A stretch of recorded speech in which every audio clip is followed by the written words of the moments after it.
Kazakhstan has chosen the multi-vector integration. Its trends, collisions and prospects are coming up in the Single Market program. Hello, my name is Pavel Koktashev and you're watching Single Market. Last year on the World Environmental Performance Index, Finland was rated first in terms of its environmental friendliness. This rating takes into account 22 factors, including criteria such as countering climate change, the practice of economic activities and the level of their impact on the environment. How does Finland manage to comply with the principles of a green economy, and why do the Finns believe that their national pavilion at the International Expo exhibition in Astana will be one of the most interesting? Anarta Stanbekova brings us the report. A country of thousands of lakes, northern lights and the home of Santa Claus. This lyrical image of Finland is symbolically reflected in the white and blue colors of the national flag. By the way, this color combination was proposed to be used by the famous Finnish poet Sakarius Topelius back in the 19th century. This is how he explained this choice: blue for the blue lakes and white for the snowy fields.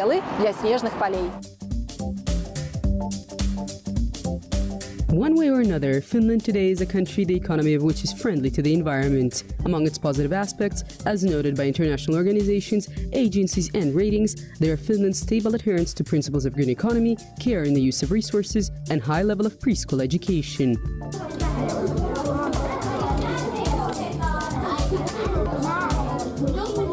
From a very young age, Finland's children are inculcated a passion for knowledge and are taught to understand the laws of nature. That is why everyone in Finland knows how mineral resources are extracted, how do forests serve the planet, what is the greenhouse effect, and which measures the country is implementing to reduce the level of CO2 emissions.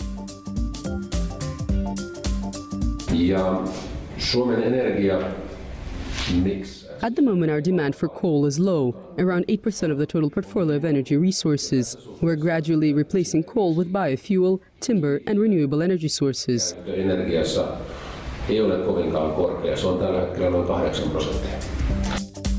the same time, the approach to the use of coal is quite pragmatic. Finland is not planning to completely stop using this type of fuel. Coal will be used in the steel casting sector, which is considered to be one of the leading in Finland's industry.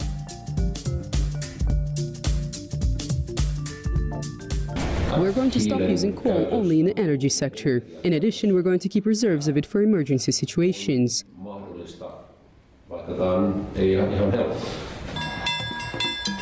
The Finns have the same rational approach to oil resources which the country imports. Finland has made a commitment to reduce by half their use by 2030.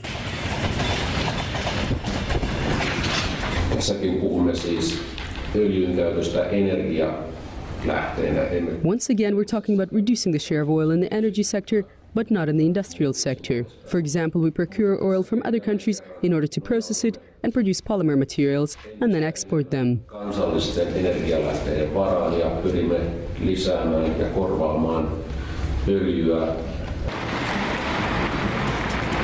By the way, petrol is quite expensive here, approximately €1.5 per liter. More often, Finns fuel their vehicle with biofuel, gas or electric energy. According to energy market experts, in 13 years, at least 250,000 electric cars will be driven on the roads of Finland. Finland's system of heating buildings, industrial structures and residential houses also deserves attention. The heating networks work here according to the principle of the less the losses, the higher the energy efficiency. That is why Finland has one of the lowest heat energy tariffs in Europe.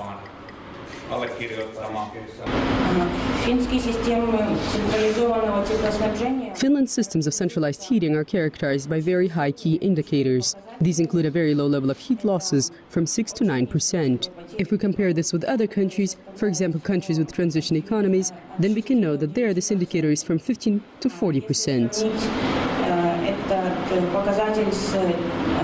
Другими странами, например, странами с переходной экономикой, то мы можем отметить, что там этот показатель составляет от 15 и до 40%. A special source of pride for the Finns is the drinking water. The water from the tap is so clean that bottled water is almost not used in the country. A large Finnish company, Kemira, specializes in the municipal and industrial purification of water. It is engaged in the purification of wastewaters, restoration of lakes, processing and disinfection of water, including rain and meltwater. By the way, the technology of the Kemira company is being used to purify water in Astana.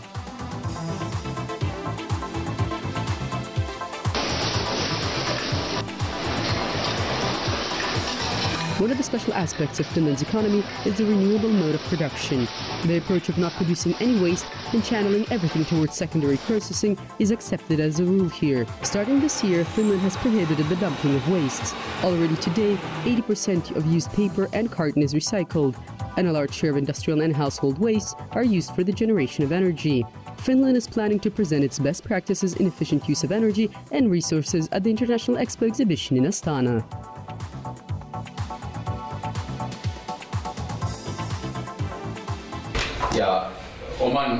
The theme of Expo 2017 is future energy, or clean energy, and Finland is particularly strong in this sphere. I hope that our knowledge and experience will help Finnish companies realize joint projects in Kazakhstan. For example, with the use of our latest technological developments, we could modernize Kazakhstan's power stations. Perinteisesti yksi maailman vahvimmista ja uskoisin, että tällä puolella me voisimme yhdessä löytää enemmän hankkeita, joissa kazakstanilaisia. Trade and economic cooperation between Kazakhstan and Finland is currently at the level of a status quo. Our country sells coal and metal and imports machine building equipment and chemical products. The level of Finland's investments into Kazakhstan is growing. 70 of the country's companies operate with the use of the capital attracted from Finland. Tiny extent, in a very one on your slide seems to be more resilient. For example, today, everyone across the world knows about the products of the company Tsukurila, which is a market leader in the premium class segment in the production and export of paint and varnish products. At this warehouse alone of the head enterprise of Tsukurila in Helsinki, up to 6 million liters of paint are stored. The storage period of one can is 3 years. But what is surprising is that the products never are kept here for too long. The high quality of Tsukurila's paints promotes demand for them all across the world.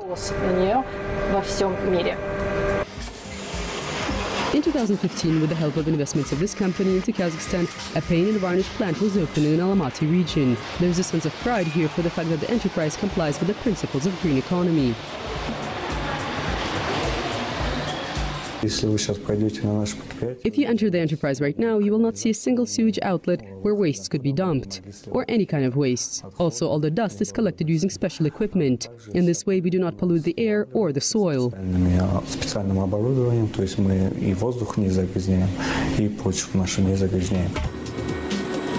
According to the final results of 2015, the Finnish company was noted as one of the best investors in Kazakhstan for this project.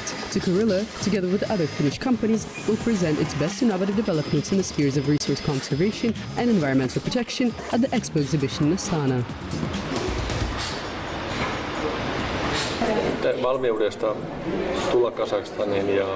I can confidently state that our companies are quite interested in Kazakhstan's market. At the moment, we are studying it in great detail and can see that the country's industry is developing. In addition, Kazakhstan, thanks to its transit zone geographic position, has great potential for the export of goods across the territory of entire Central Asia.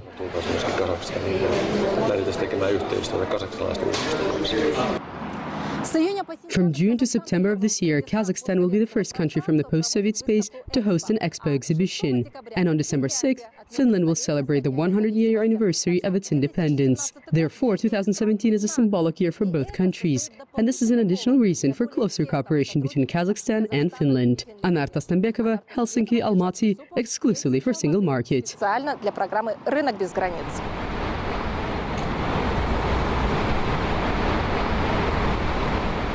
Today we live in an era when the term smart is used to not just describe people.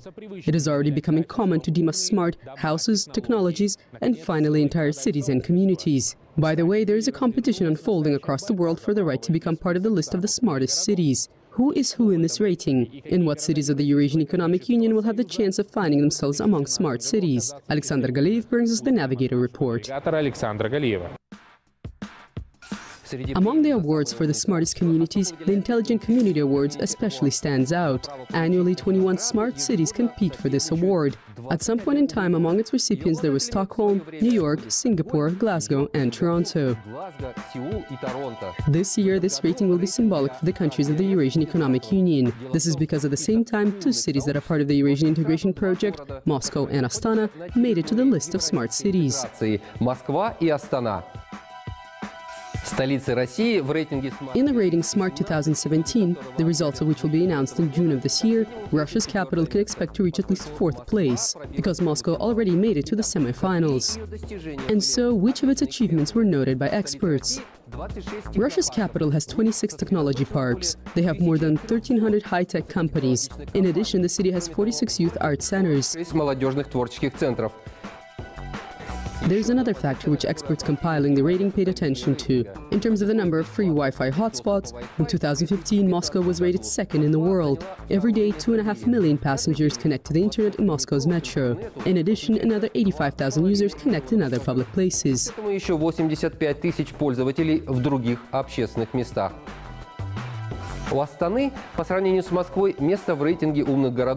Astana, in comparison with Moscow, will have a more modest position in the rating of smart cities, but the fact that the world's youngest capital made it to the list is already quite good.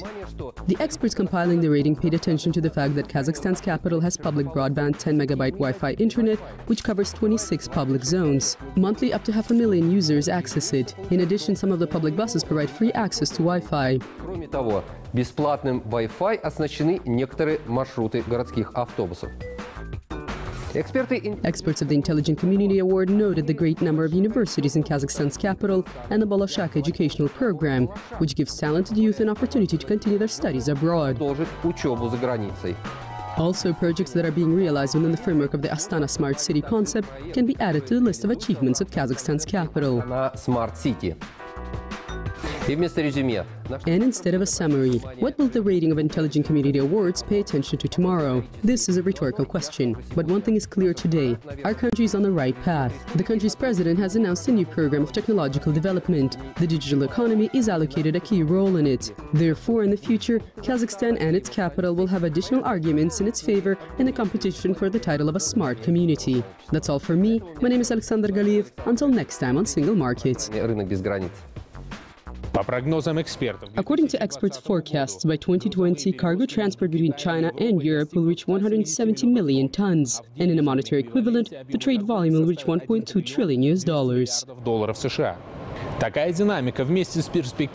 This dynamic, together with the prospects of a shift of the center of global production towards the Asian continent, shows that in today's world, a new configuration of transport corridors is being established. That is why Kazakhstan's positioning as a Eurasian transport and logistics hub is fully justified. Oleg Boldarev visited the place where a zone of the most contemporary logistical solutions is being created. It is difficult to believe that at some point in time sand dunes reigned on this territory. But this is exactly what it looked like in 2011 at the moment when the country's president was signing a decree on the creation of a special economic zone, Khorgos Eastern Gates.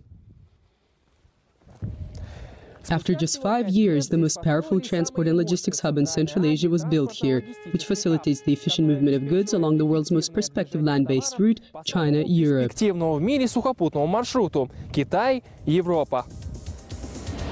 total area of the special economic zone Khorgos Eastern Gates is more than 4,500 hectares. This huge territory is divided into 3 parts: an industrial zone, logistics complex, and a dry port.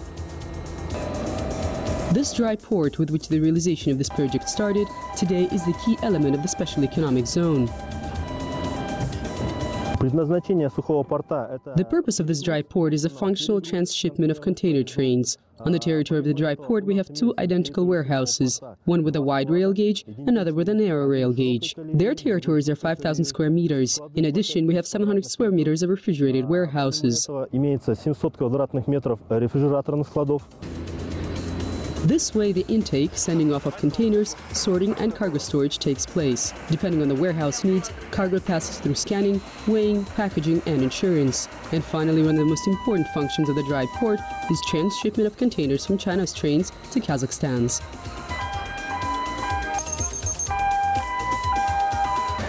In Kazakhstan and the CIS, the width of the rail gauge is 1,520 millimeters, and in China and the countries of the European Union, 1,435 millimeters. But this difference does not impede the active movement of cargo across the territory of the dry port, because containers can be moved from one rail gauge to another. This is the process that we're observing at the moment. The daily production capacity of the dry port is 5,000 20-foot equivalent units, or in more simple words, 4 trains.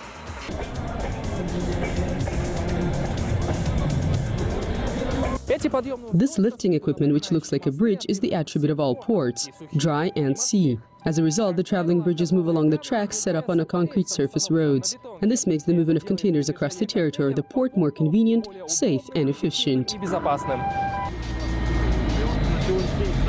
Today on the territory of the port there are 7 functioning traveling bridges. 4 of them are pneumatic-tired mobile cranes and 3 are railroad cranes. In addition, 3 ridge stackers are used for the operative transshipment. These are special machines for the loading and unloading of containers.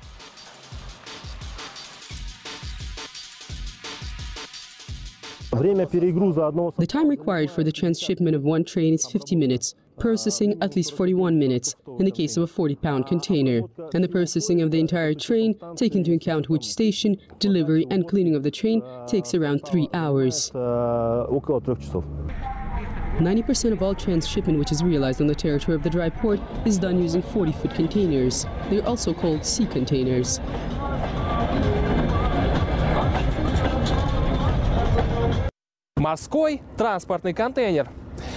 Sea transport container. This definition does not mean that it is used just for sea transport. Today, these types of containers are also used for transport along land-based railway lines. Thanks to their reliability, durability, universality and simplicity of design, the sea container has attained the reputation of an optimal means for transporting all types of goods, from vegetables to auto vehicles. Today it is more advantageous for the client to pay for one 40-pound container than for 2 20-pound containers transported along the railroad. The size is bigger, everything can fit, than in 2 20-pounders.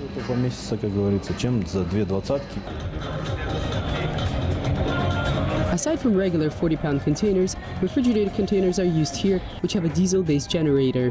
It helps maintain a temperature in the range of -30 to +30 degrees Celsius.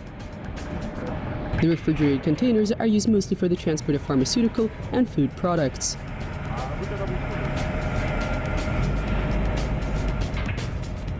A number of contractor companies operate on the territory of the Special Economic Zone Horgos Eastern Gates. The range of their activities is quite diverse. Some companies are responsible for the technical functioning of the infrastructure, others for cargo transport, and together they form the single transport and logistics organism.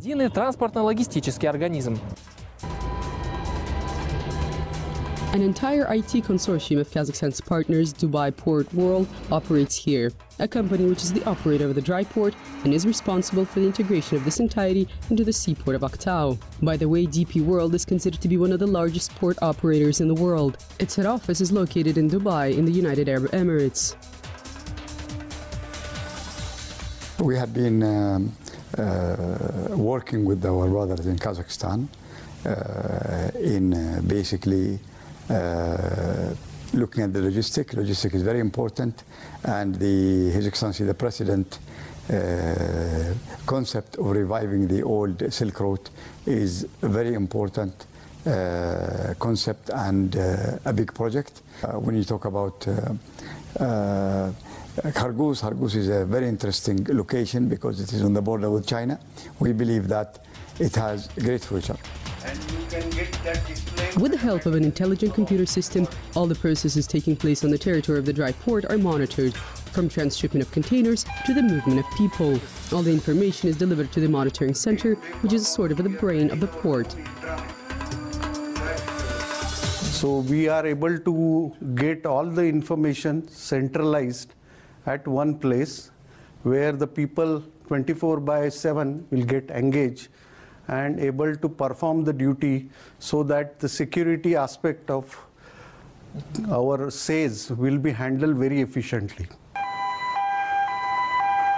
The monitoring system implemented at the dry port Horgos Gateway allows to not just track and analyze the ongoing processes, but also on the basis of the reports, work on mistakes. And because the volume of cargo turnover at the southern intersecting point of the roads of China and Kazakhstan will be increasing every year, this is a very important factor for the development of this infrastructural project. Oleg Boldarev, Bakhjan Bakhriyev, exclusively for Single Market.